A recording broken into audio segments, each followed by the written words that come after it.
Hi, I'm Ash. I'm a social scientist and I make sociology videos and occasionally I make vlogs. In today's video, we're going to be looking at the unsolved mystery of the Poe Toaster. So, let's get into the video.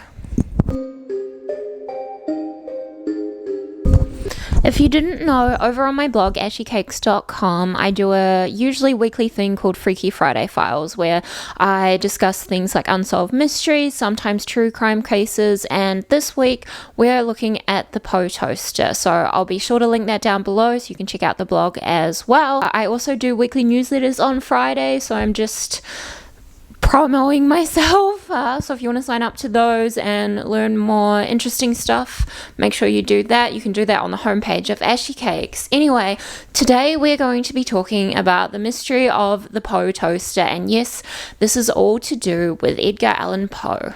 So if you don't know who Edgar Allan Poe was, he was a poet and writer who wrote about the macabre and really paved the way for American Gothic fiction. Some notable works include The Raven and The Telltale Heart. His death is also kind of a mystery, but we're not going to go into too much detail about that.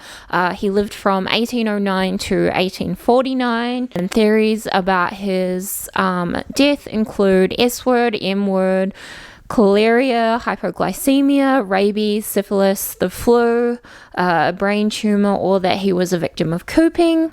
And in one article I found, his cause of death was reported as congestion of the brain, but I don't know if any of those have actually been confirmed.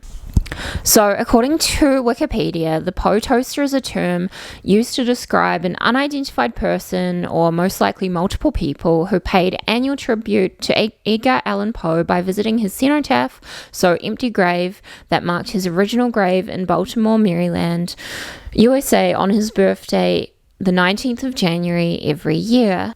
And this anonymous person was described as being someone who would dress in black, very mask presenting, so it was assumed that he was a man. He would wear a wide-brimmed hat and a white scarf. When he visited the grave, he would pour himself a glass of alcohol, like he had a bottle of cognac with him, and he would raise a toast to Edgar Allan Poe's memory. He would also leave 3 roses in a particular arrangement, as well as the unfinished bottle of alcohol.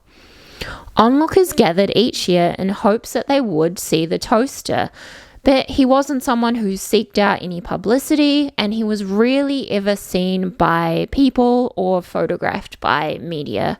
Eyewitness statements suggested that the toaster would make an annual visit from the 1930s all the way until his passing in 1998. Then it is believed that this ritual was taken over by his son. It's not clear whether it was his son or someone else. We think it was his actual son, but again, we just don't know. The Poe Toasters were confirmed to visit Poe's grave all the way until 2009. And then after that, no one saw them ever again.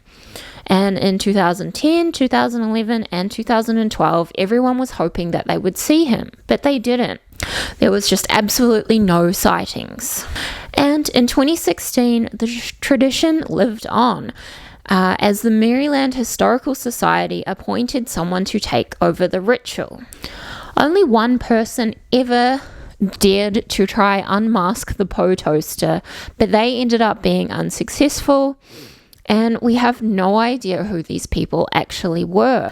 There are speculations as to why the toaster would leave 3 roses. This may be because the 3 roses represent the 3 buried in the grave, so Poe, his wife, and his mother-in-law. We also don't know why the toaster drank cognac, as there are no references in Poe's work, but it is thought that the toaster just liked the taste of this alcohol. And as I said earlier, it is assumed that he was a man. So, who do you think the Poe Toaster was? Let me know in the comments below. That's it for today. A short one, I know. Thank you so much for watching. I'm Ash. Don't forget to like this video if you enjoyed it, and subscribe to the channel if you want to see more sociological content. And I'll see you next time. Bye!